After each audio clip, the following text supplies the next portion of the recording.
ఒక మనిషి ఒక సీరియస్ నిర్ణయం తీసుకోవాలంటే ఒక కింద స్థాయి అధికారి ఏదో ఒకటి ఆశించాలి, ఐదర్ ప్రమోషన్ ఆర్ మనీ.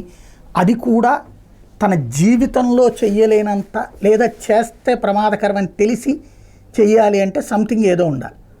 ఇప్పుడు పోలీస్ అధికారి సంజయ్ ఎవరైతే చంద్రబాబుని అరెస్ట్ చేసినటువంటి అప్పటి సిఐడి అధికారి సంజయ్కి సంబంధించిన కొత్త విషయాలు బయటకు వస్తున్నాయి. అది ఇప్పుడు తెలుగుదేశం ప్రభుత్వం బయటకు లాగుతున్నటువంటి దాంట్లో బయటకు వచ్చింది ఏంటి, అతను 2 డొల్ల కంపెనీలు పెట్టాడు. ఒక కంపెనీతో వచ్చినేమో ఈ ప్రభుత్వానికి సప్లై చేసే మెటీరియల్కి సంబంధించినటువంటి కాంట్రాక్ట్, అది దాని పేరుతో కోట్లలో డబ్బులు వచ్చినాయి.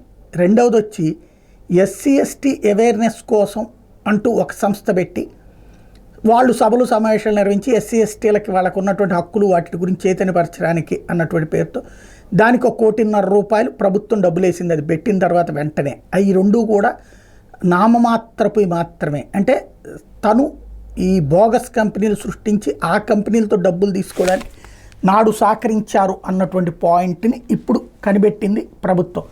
ఇప్పుడు ఆ దిశగా డొల్ల కంపెనీలు లేదా ఇలాగ డబ్బులు తీసుకున్నటువంటి అంశాలకు సంబంధించి రూట్లో నుంచి ప్రొసీడ్ కాబోతుంది. ఎట్టి పరిస్థితుల్లో ఆయన్ని కూడా అరెస్ట్ చేసి జైల్లో పెట్టాలన్నటువంటి రూట్లోనే నడుస్తోంది. దానికి సాక్ష్యాలు ఇప్పుడు లభించినాయి.